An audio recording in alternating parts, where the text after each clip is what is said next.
relationship. Because once you're in a subjective relationship, it's still all about me. So it's not a relationship. This is how I want to give to you. This is how I want to serve you. And if it's not on my terms, I'm not interested. Well, that's not a relationship. So the relationship with HaKadosh Baruch Hu has to be, in a way, what we call out in the world, there's a love bank, kaviyachol, so to speak, and we fill each other up, right? We make deposits into that other person's bank to show them that they're cared for. HaKadosh Baruch Hu says, listen, I deeply am with you, but here's how I'm being open and honest with you. Here's how to relate to me. Here's what fills me up with gas. And that is the performance of Torah, the performance of Torah, the performance of mitzvah. Kideisa v'tzarech b'yom v'layla v'lo b'boker v'erev ela b'shach b'chov kumecha. This is fascinating. In the Shema, why do we say Shema in the evening and in the morning? There's twice a day where a Jew is supposed to say Shema. We say Shema in the morning and we say Shema once a night. Why? The answer is because in Shema itself we say B'shach b'cha uvkumecha. When you lie down, you say the words of Shema, and when you get up, you say the words of Shema. Rav Tzaddik is bothered. Why doesn't it just say in the evening and in the morning? Say evening or morning, 2 times a day. Rather, it says when I am lying down and when I'm getting up. What's the difference between evening and morning and the words lying down and getting up? The difference is evening and morning is automatic. There's nothing doing it. Lying down and getting up it's an activity. There's involvement in that. So says Rav Tzadok,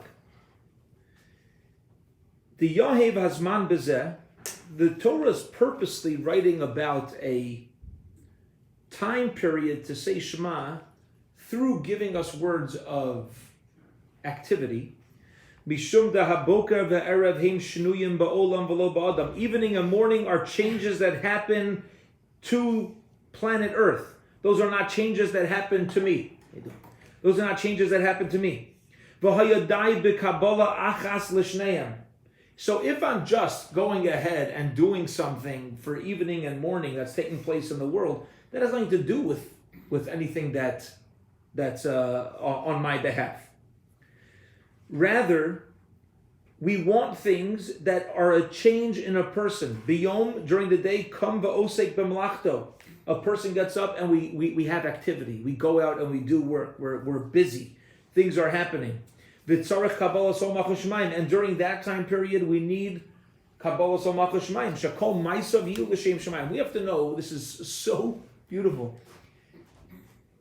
Very often we talk about making sure that our actions are l'shem shemaim, right? That's when the Torah says to accept Hashem in the morning. Ubalayla, he says, but what about at night? I'm not doing anything at night. Especially in St. Louis, nothing to do. Ace Shchiva or Menucha, right?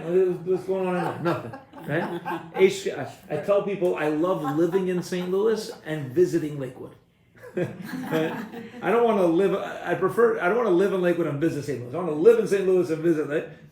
It's a nice place to live. There's not much happening. It's easy. It's simple, right? But he says like this: we talk about being mekabel omach l'shamayim during our activities. Listen to this beautiful idea. He says, there's also a kabbalas omach l'shamayim when there's a lack of activity. B'menucha, when nothing's happening. When nothing's happening. Gam b'shachvay al mitasai. Even also, I'm laying on my bed. I'm just laying with a book. I have nothing else going on. Yeda lefnei mihu shochev. The Torah is letting us know, b'shachvacha, all I'm doing is going to lie. I'm just lying down on my bed. What does that have to do with Hashem? I'm tired. I'm going to sleep. During the day, okay, I heard the rabbi speak in shul. I get the drasha, even when everything's a mitzvah and you keep Hashem in mind and all these things, right? Okay, we got all that. But, okay, now I have my pajamas on. And I'm not. I'm going to sleep. He says, you get into bed. No, l'fnei mihu shochev. But in front of who you lying down? Kamosha Kosav Bahagad, the Reish Archaim, the Ramah writes, Ashkenazim Paskin, like, B'zem Malacha Yoser Gedola, says Rav Tzadok. This is even harder. This is a greater activity of being Makabel Ol Malchus Shemayim when there's calmness and I'm doing nothing. Is greater than when I'm doing, I'm interacting. Things are happening. To bring this out, we've quoted this story a number of times in Pirkei Avos, but there's a big tzaddik Rashiva in Montreal, Rav Mottel Weinberg, Zecher Tzaddik B'Kodesh L'Bracha. He was sitting next to an irreligious person. There's a difference between irreligious and not observant. It could be not observant, but depending on how you describe religion. But Rav Mottel Weinberg was on a plane next to somebody who wasn't religious. And this guy says, Rabbi, what's your favorite part of Judaism? What's your favorite part of Judaism? Okay. So Rav Mottel Weinberg on the spot. I would have to think. Yeah, what's your favorite part? I don't know. Yeah, you got to come out. Yeah, interesting question. What's your favorite mitzvah? Yeah, interesting thing to think about. What's your favorite part of Judaism? He says, you know what I love about Yiddishkeit is that nothing means nothing. If you're lazy sitting on the couch, that's wrong. If you're sitting on the couch to rest, that's right. There's nothing that means nothing.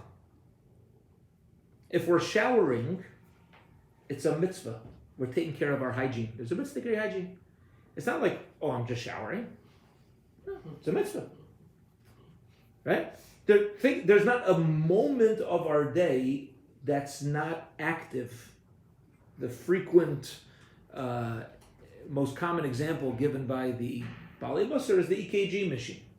Right? When it's flat, there's death, which means as long as we're breathing, there's no such thing as being flat. No such thing. We're automatically in flux, in a good way. That means even when we don't even know there's activity, we have to know there is activity. And that's his answer. This is precious. He says that's why the Torah doesn't say to say Shema in the evening and in the morning, because that stuff just happens. But in Yiddishkeit, things just don't happen. We say Shema when we lie down, because we're recognizing, even now, I'm with the Rebbeinu Shalom. I'm serving Hashem right now. B'shachbacha, with the activity of mere lying down. And then uvkumecha. And then when we get up, it's a little easier to keep this in mind during our activities. I'm doing this l'shem shemayim, right? And everything ultimately can be done l'shem shemayim. There's a fascinating halacha, practical halacha that comes out of this. There's a law that a person who makes their livelihood off of gambling is not permitted to testify in court. And there's a discussion whether it's particularly with financial matters, not financial matters. There's a whole conversation with it. It doesn't mean anybody who's ever gambled. It means somebody who earns their livelihood off of gambling. Why? So the commentaries teach us, because every single type of livelihood helps the world. Everything.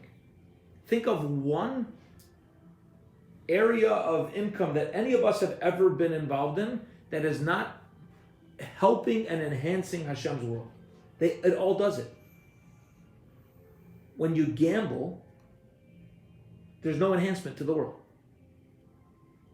There's a bigger problem that the Baalei Halacha bring in, which is you may even be stealing by taking money through gambling, because people go into every gamble expecting to win the money. When they lose the money, their mind goes, that's a whole separate conversation. But getting into the mindset of somebody who makes money off of gambling, and that's it. Like, what'd you just do to enhance the world? And since you earned your livelihood that way, you have no idea of the world of Hashem's finances. You don't get it. And therefore, since you don't get it, you can't testify about it because your eye is just messed up. You don't know how to see things in a way of Torah if this is how you earn a livelihood. So that's the idea here of uv'shachbacha uvkumecha. When you lie down, and uvkumecha, when we're up and in activity, we should also realize it's a little easier than b'shachbacha, says Rav Tzadok. He's saying it's a little even easier. When you're out at work, of course that's a mitzvah. Yeah, being osek b'yeshubo shel olam, being involved in in establishing Hashem's world and letting it function in the way that Hashem intended is a mitzvah. So that's why we have the focus on the activities as opposed to the mere happening of it. Okay, that's Rav Tzadok for today, and we'll hold that for Eis Gimel. Next time we get together, if anybody remembers, if you could remind me. Usually I would move on to Ostalid, but I saw in the introduction there's an amazing 12 things, I believe, that 13 little notes that Rav Tzadok wrote for himself that they found. Okay, going back a couple hundred years, that they found, that he wrote for himself. Each one is like, it's so deep and so mamish amazing, mamish amazing stuff. So I want to start going through that also. Maybe we'll start that before we move on to Dalit. There's so much to learn from that. Okay. In the meantime, let's get to Parshas Vayeishev. Yeah, for sure. I know you said making a living halachically disqualifies you. If you gamble and make a living from it, disqualifies you from being an aid. But is gambling halachically not permitted? You got to ask your LOR, your local Orthodox rabbi. Okay. I'll tell you why it would be a problem. I'll tell you what. The problem is not the gambling itself. That's not the issue. It's a much longer conversation. It's not complicated at all. It's just multi-layered. And the multi-layer starts with the laws of finding lost objects, where from the laws of finding lost objects, I don't know how familiar we are with what determines whether something needs to be returned, has to do with Yush. Okay, Yush is in the Torah, the way that every transfer works is by me removing my mind from that item. So interestingly, in the Torah, the way something that's mine becomes yours is as follows. I have this chumash. You want to buy it for $20. If you give me $20, this is not yours. What makes it yours is my mind agreeing that by you giving me the $20, I'm removing my ownership and handing it over to you. Okay? When you find a lost, that's how it works in the Torah. When you find a lost object, when are you allowed to keep it? If the owner's mind is no longer on it. As soon as I lose something and I give up on it, I don't expect to ever get it back. I removed my mind, and now this object, without any activity, became hefker, became ownerless. And since it's ownerless, somebody else who comes along and picks it up is now going to halachically have the right to take ownership, because they don't need to remove my mind from it anymore. It's now nobody's mind, and it becomes theirs through them actively picking it up, and now they're owners. And nobody else can remove it from them until that owner removes their mind from the object. It's all about the mind when it comes to financial agreements. And it continues when it comes to vows and oaths. There are so many practical shilas that are answered by knowing this default reality, which is that when somebody makes a vow or an oath, I pledge $100 to tzedakah, and then it comes out that the way that the campaign was presented to me, or the way that the person spoke to me, was not what I originally thought. I have zero responsibility to follow through on that $100, because financially, the way that Hashem set this all up, it has a lot to do with the mind, and it could even be stealing on behalf of the other person. It's complicated. It's multi-layered. Yeah. So it's multi-layered. So getting back to your question, try to remember. I don't want to take Oh, away so from gambling. the class. Yeah. Oh, so gambling, you run into this problem tremendously, because when people gamble,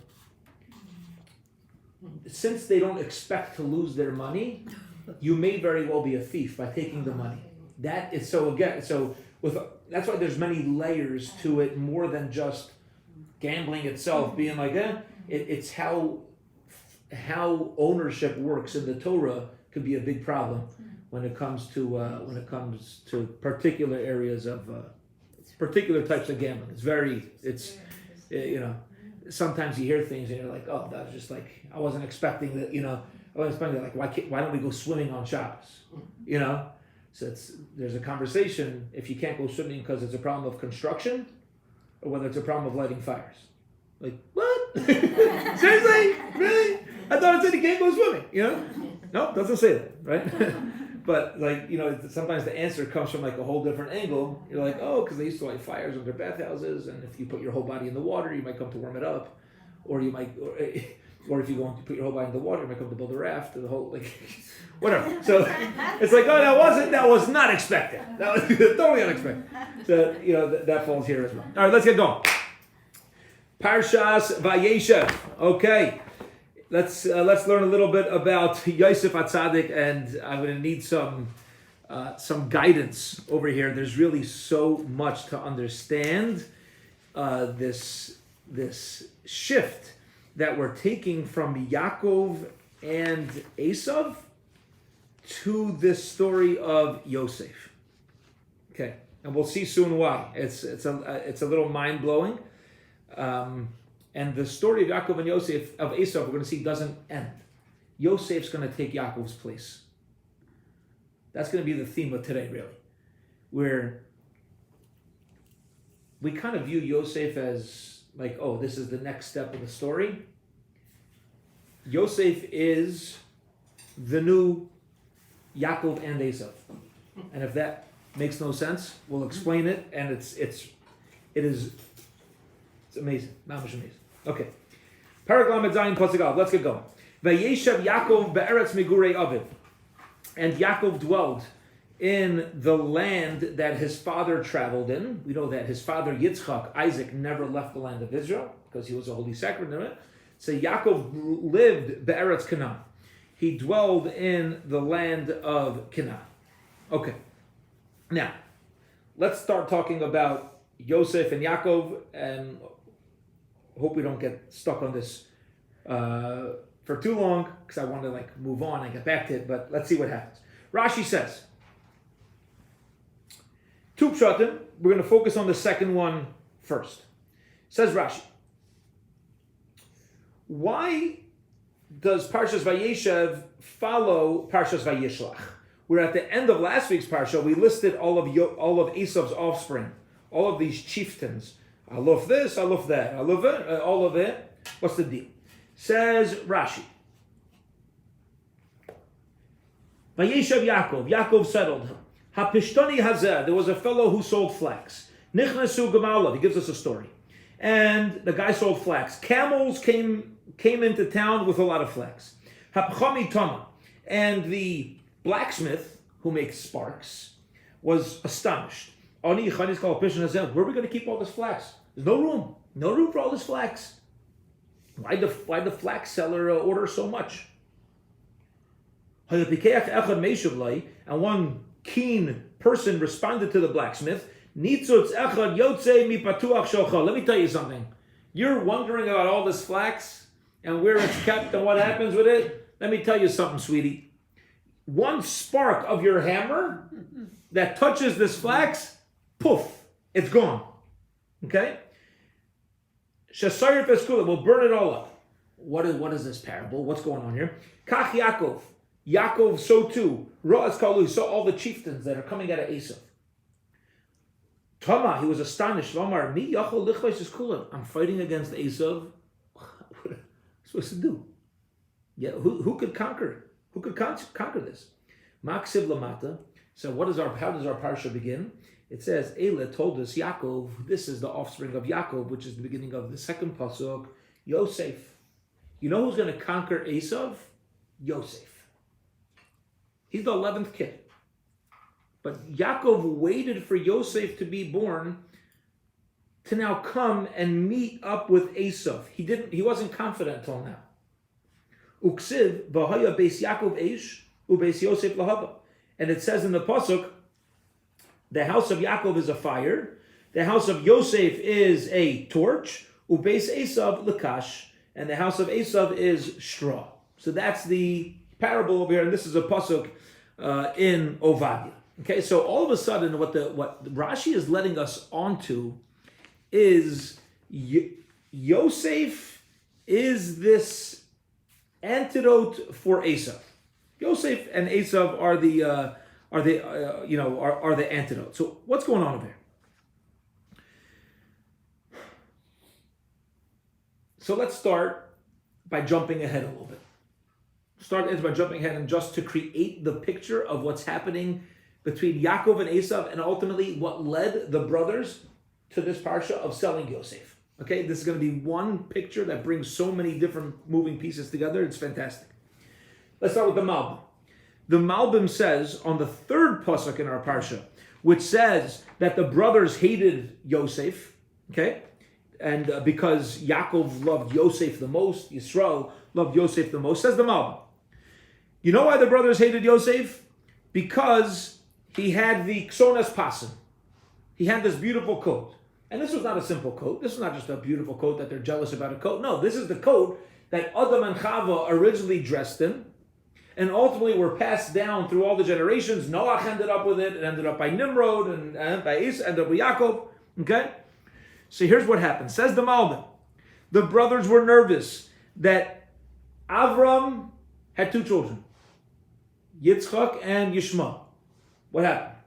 Not the best ending, right? Yishmael, according to a lot of opinions, did tshuva at the end, but the two brothers went on different paths. Avram ended up being perpetuated through Yitzchak, and Yishmael is out the door. Yitzchak has two children, Yaakov and Esav.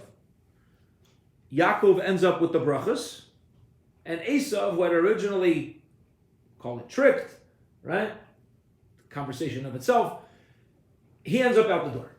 Ultimately, once Yitzchak realized what happened, Esav is no longer having Klal Yisrael come through him. So Avram has two children, one gets pushed to the side, Klal Yisrael comes through one child. Yitzchak has two children, Esav gets pushed to the side, and Klal Yisrael is now coming out of Yaakov. Said the brothers, by Yaakov giving this Ksonas Pasim of Adam and Chava, this precious garment to Yosef, do you know what's happening? Yosef is the new Esav.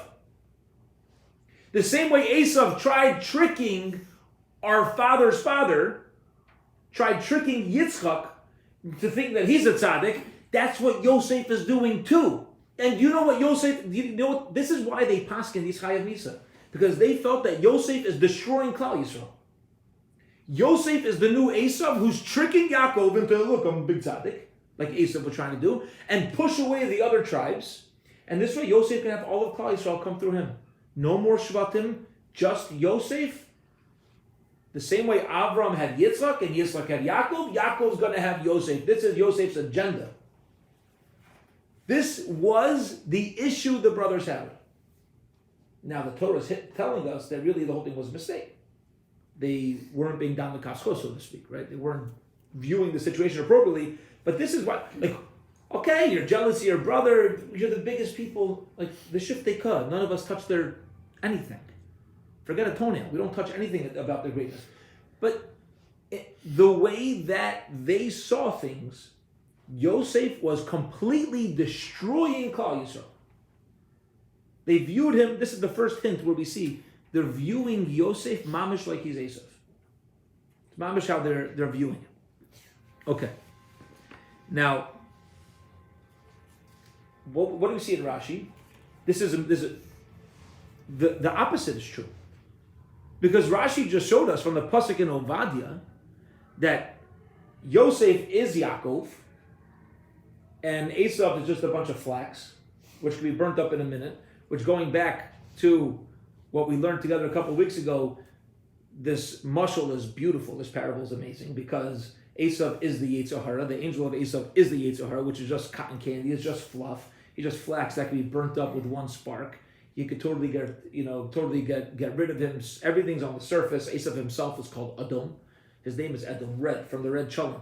He didn't even call it a soup. He just called it red because he just sees surface. That's all Esav is. But he's convinced he knows everything. He sees the surface and he's convinced that that everything is seen. So the brothers were totally wrong about Yosef, to the point where Yosef not only isn't Esav, he's the antidote to Esav. So listen to this Medrash. Medrash Bereshis Rabbah, Pei Daled. The Medrash explains, Habir Bezehu.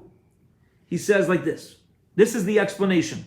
Why is Yosef the one Shevet, the one tribe specifically to fight against Esav? Yitzchak hichzik as Esav l'tzadik. Yitzchak thought Esav was a tzaddik. And what did he think? B'chashav.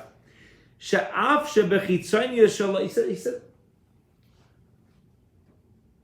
Esav walked around with a black hat. Esav walked around with a black hat. He knew he was a tzaddik. As soon as you know you're a tzaddik, you're not a tzaddik, right? So Esav knew he was a tzaddik. That's the game. The Kotzker Rebbe, the Echat Kodesh Racha, talks about the person who's such an anav that they hide in their house and peek out to make sure everybody in the street's talking about how big of an anav they are. Right? It's like a game. Like sometimes if we need to experience life enough to know for ourselves if we're really being humble. Like if somebody says, "Oh, can you please sit at the head table?" Say, "No, I'm not."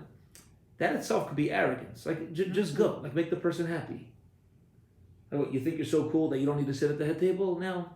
You know what I mean? Like it's never ending. Like we really need to understand ourselves. Like sometimes our striving for humility is just being arrogant at our humility. It's this is why we need we need to contemplate. We need the b'shachbachah. We need to lie down and be like, take our space, have our time, and is my humility properly placed right now, or is it stemming from a place of potential arrogance? But Esav knew he was a tzaddik. Right? He's worthy of the brachas. This was Esav. He didn't walk around. Now he wasn't Ish Sada. He was a hunter. I'm sure. He didn't wear a black hat and a shtreimel and however he dressed while he was hunting, but he certainly presented himself like he's a real froni, real religious guy. Inside, what was Esav? A scam. It was a scam. Esav on the outside, what we call chitzonius, on the externals. Look at me, totally religious. Yeah. I'm the most serious person out there. Inside, he was a Russia Marusha, terrible person, taking advantage. He was a murderer. He was a killer. But okay, even murderers and killers convince themselves what they're doing is right. Okay, so this is Esav. Says the Medrash. What was Yosef? What was Yosef? Let's read the second pasuk. This is the offspring of Yaakov. Yosef is 17 years old. Hayaraya es echav batzayin. He would shepherd the sheep with his brothers. Vehu nar. He was a nar. What we call in Yiddish, narish. He did silly things.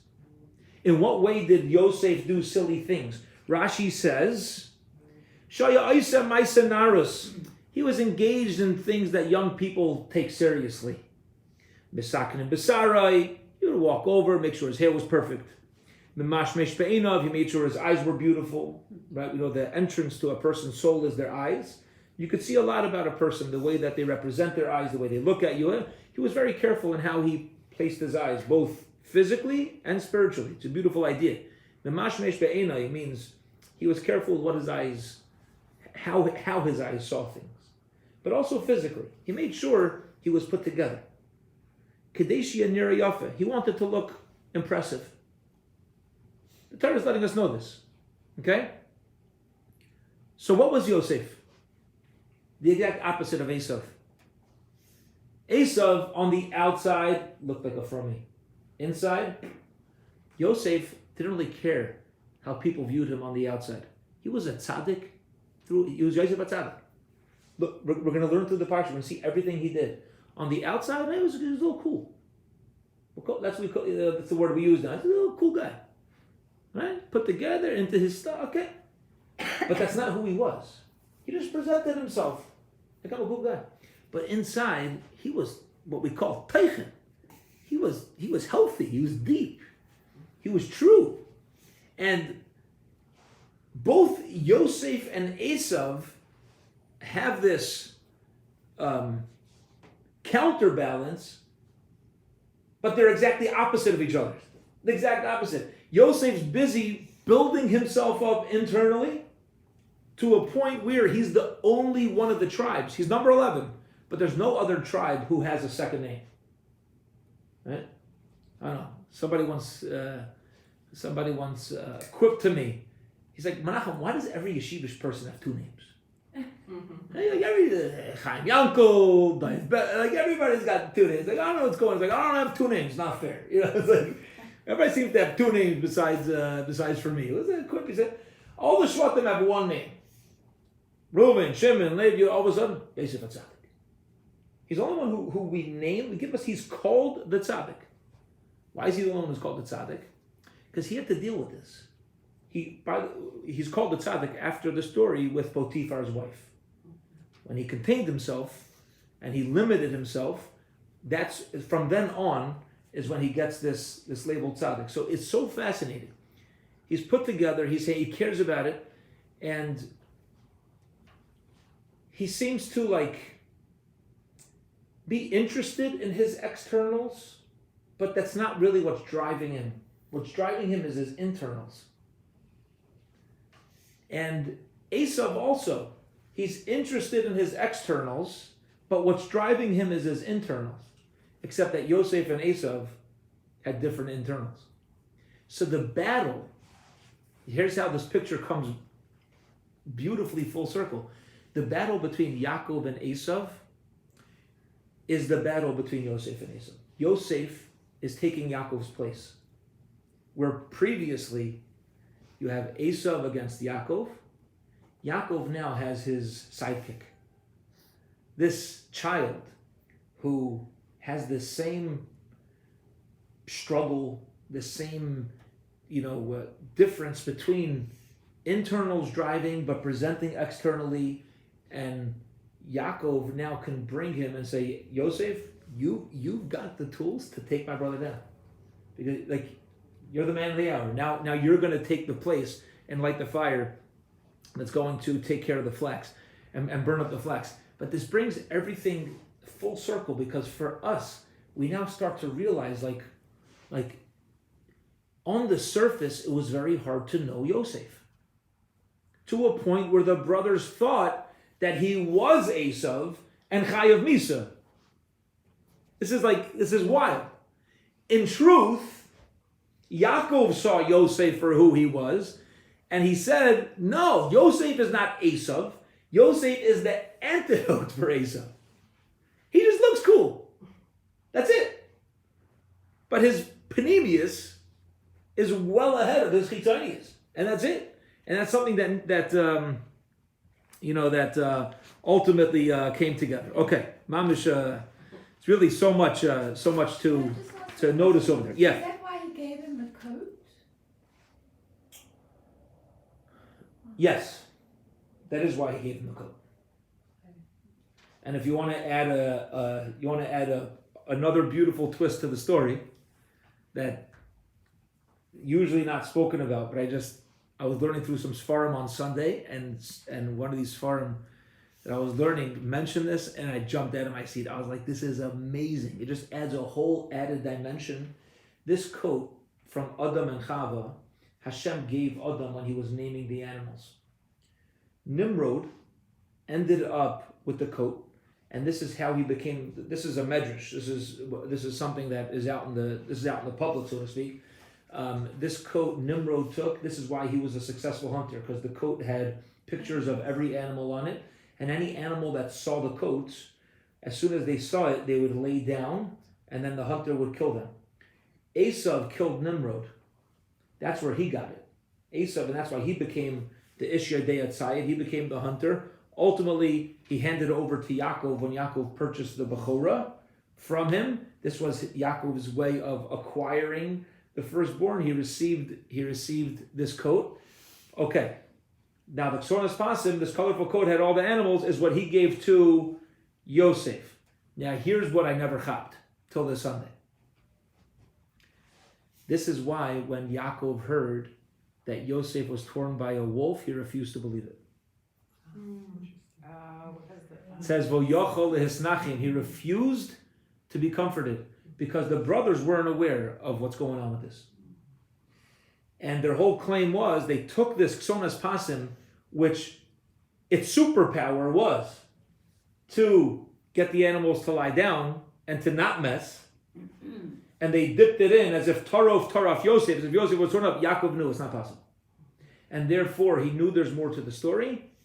It bothered him tremendously that this would have happened. He didn't know the story. It bothered him tremendously. And therefore, he refused to be comforted. I was like, whoa! I was like, that just makes so much sense. Like, it brings, once you start searching underneath the, just a little, we're just scratching here. Just a little bit under the surface, like this storyline of what was taking place within this beautiful family, trying to make sure that Klal Yisrael is being established with total kedusha.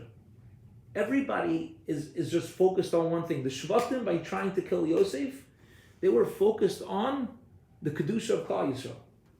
Yosef, everybody's just trying to. It's so fascinating. Everybody is just trying to save Klal Yisrael, but there's so much drama.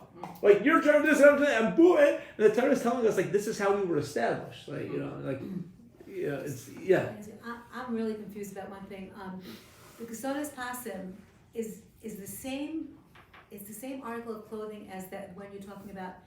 It's not two separate things. Like when Rivka took the clothes, took Esav's clothing. Wasn't that a different garment than the Kesonas Pasim? It's not clear. It's not clear. Even Well, if it was. I'm teaching really wrong. Yeah. I'm teaching you wrong. The general understanding is that it was different. That's the general understanding. But even if it was different, Uh-oh. even if it was I better different, go back and tell all my students that I messed up. but you don't need to go back and teach. I'll tell you why. Because according to this opinion that the Ksonas Pasim was the original garment of Esav, there's a whole different. There's actually a machlokas amongst the midrashim. How this Ksonas Pasim was passed down. According to one opinion, according to the opinion of this medrash, this is actually what Yaakov put on. And after shir today, I'll show you the two opinions. I'll learn it with you inside. I'll show you. It's very interesting. Okay. No, I want to learn with you because you've been teaching this. I want to. Well, I'm not teaching anymore, so it's okay. Yeah, it's this. No, but I never caught this. I'm like. Right. It's like completely. It's amazing. Yeah. I was just wondering, in terms of parents' influence on their children, where was Yaakov and Leah and Rachel in terms of this machlokas that obviously was going on with the brothers? And what influence did they have or didn't they have on obviously this was supposed to happen in the whole scheme of things, and Yosef was supposed to go to Mitzrayim, and the whole thing was supposed to happen. I get that. But I also don't understand where they are. Yeah. So it's an important question, and the reason why we should notice this is that the pasuk tells us Yosef is 17. Now he's number 11, but all these shvatim were born within until Yosef. They were all born within a 3-4 year span. So the oldest Shevet is young 20s. That's the oldest. Okay, they had different mothers. There was a much smaller gap between them. I don't have a answer that I've heard. I haven't heard that question. The message that until I hear an answer, the message that I personally would take from it is that a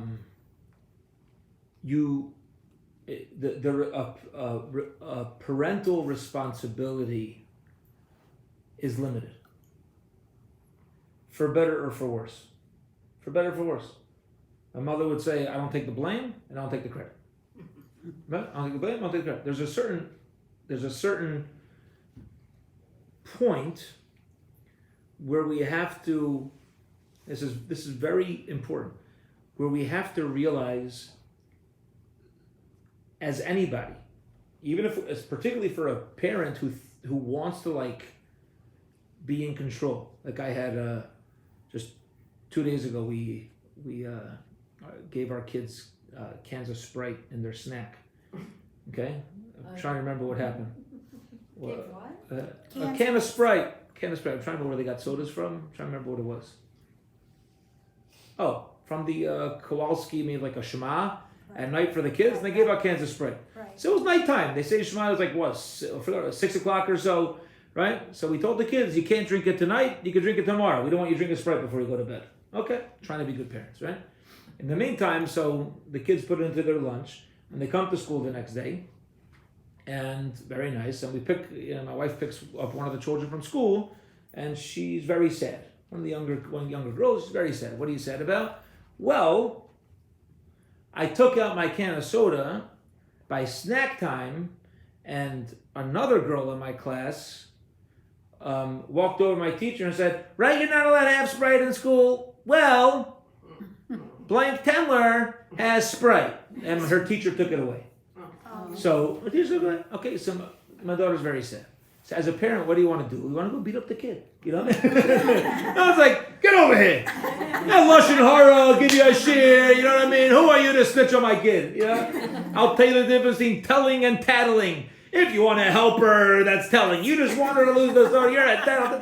You want to get them up. You don't, obviously, right? But if a parent were to do that, that's actually harming your kid. Not only is it the wrong thing with the other kid, you're harming.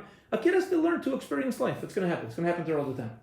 Right? So you sympathize and you say, it really wasn't nice. True, it wasn't nice what the other girl did. So we have to learn never to do that to somebody else. And you tell the difference between telling and tattling. Like mamish, that's what you got to do, is take those feelings and know how to hopefully use it in a way where she won't do that and take it as a message. But you got to take a step back and be like, that's, and I personally don't ultimately know when it's right or wrong to say something, do something. Yet, here's a message, and I got this from Rabbi Y.Y. Jacobson. Okay, he gave a lecture a while ago. I'm sure you could find it on his website or on YouTube. He gave a lecture called "When Religion Becomes Toxic." Fantastic lecture. When religion becomes toxic. I actually heard this a couple months before my mother passed away, and I was going to visit my mother, and I listened to this, and I was blown away. It's the importance of this. And then when I went to my mother, we watched it together. She was, she wasn't well, but and we had a fascinating conversation. But in this lecture, he says on point, I don't know if it's from Lubavitcher Rebbe, I don't know if he was quoting. He was talking about the story of Esther, where, on Purim, all the little girls want to be Queen Esther, even though she lived a terrible life. Never figured it out. Right? Never figured it. But maybe that's what it is, right?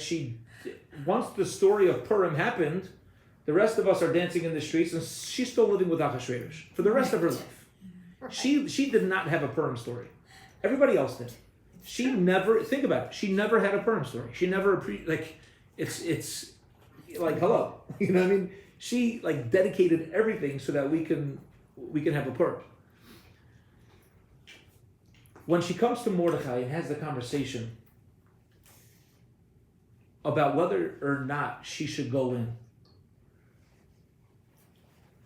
without getting into the entire story, Mordechai uses a couple words with her. And the two words are mi yodea. Who knows? In context, he's telling her, who knows if this is your moment.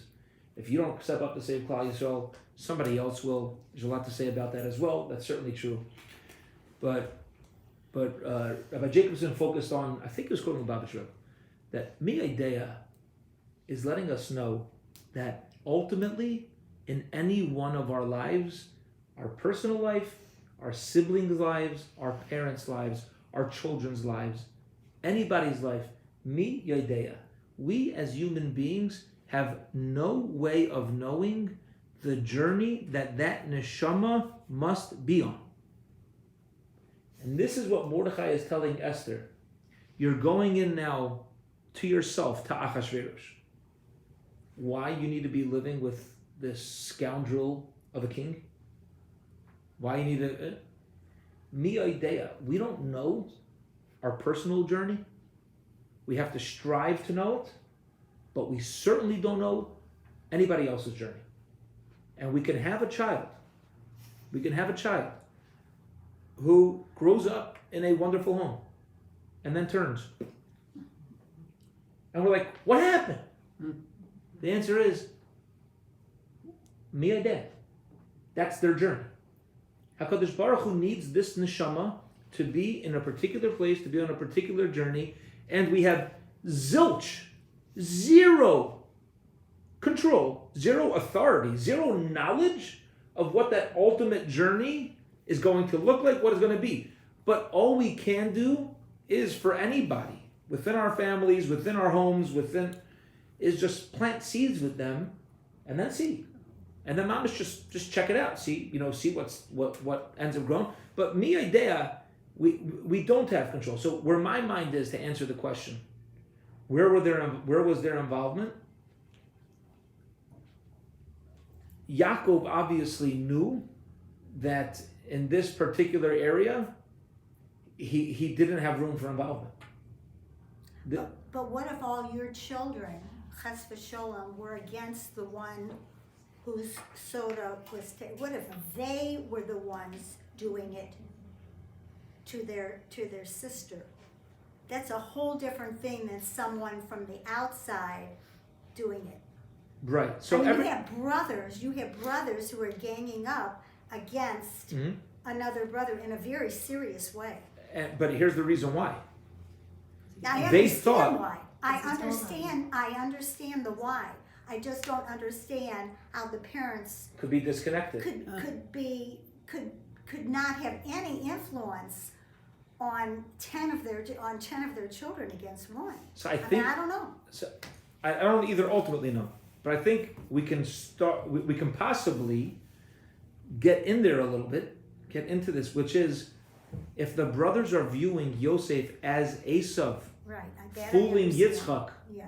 So then there's no space for Yaakov. He's fooled. Okay. He's fooled. Okay. He's learning Torah with Yosef. Yosef has this narrative with him. Yaakov's in with it. The only way to stop this is by going out to the field, going out on our own, and selling him out. He's got to split up from Yaakov. Otherwise, Dad's bought into this Mishigas, like Yitzchak bought into Esav, and perhaps that's their thing. One more. Oh gosh, it's 1:40. I don't regret it. But one more thing to add to this, interestingly, is by the story of Shechem. By the story of Shechem and Dinah. It's so fascinating. Yeah. Just to add on to your question, Yaakov gets very angry with Shimon and Levi. Gets very angry with them, the shtick that they pulled. And Shimon and Levi respond, you think we're going to let our sister be a harlot? Period. And we start a new parak. That's the end of the conversation. Rav Pam points out, the Torah doesn't tell us who's right. Yaakov gives Shimon and Levi Mussar. He says, guys, you can't do this. And they respond to Yaakov. What else he wants to do? And Yaakov doesn't respond. That's it. That's the end of the story. It's as if they're both right. It's as if they're both right. Like Yaakov needed to tell them, you guys can't do this. And Shimon and Levi needed to be those brothers who stood up for their sister. And sometimes life is just like that. This is not with the brothers and Yosef, because there we find that everybody else is held accountable. Okay, there is a claim against the brothers. There's accountability. But over here, by Yaakov and the story of Shechem, it's so fascinating how we'll end with this. My father's a Baruch when he was learning in Lakewood. So Rabbi Aaron Cutler had gone to visit Eretz Yisrael, and he was coming back. He was landing in JFK. So all the guys in yeshiva at the time, maybe 50, 60 guys. My father, Lakewood now is, it's Lakewood. My father, when he went to learn by Baron in 1950, there were 40 guys. And he left in 1961, there was 61. And Rabbi Aaron passed away the next year. When Rabbi Aaron passed away in Lakewood, he had like 60 guys in his yeshiva.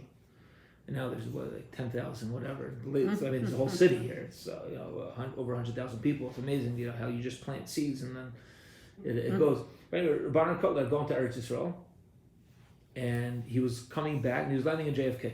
So all the yeshiva guys wanted to go greet him at the airport, and Rabbanan said, "Nothing doing. You're tired of learning. You want to make me happy? You stay in yeshiva."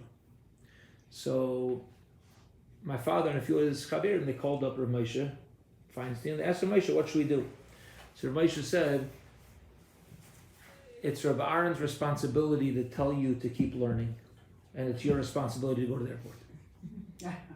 In other words, you're both right, but go. Like, he's your yeshiva, he says keep learning.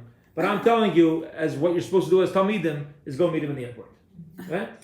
Sometimes things are like that. Right? Sometimes, maybe like Yaakov is saying, you got it? Shimon and Levi is saying, well, we're in this position. Like, that's it. And Yaakov doesn't push back at it. He's still sticking to his guns, and they're sticking to their guns. Okay, sometimes you're in like a disagreement, but like where everybody's coming from may very well be a correct place. That's just an idea. Okay, we'll hold it here for today. Thank you so And much. Bez Hashem, to be continued.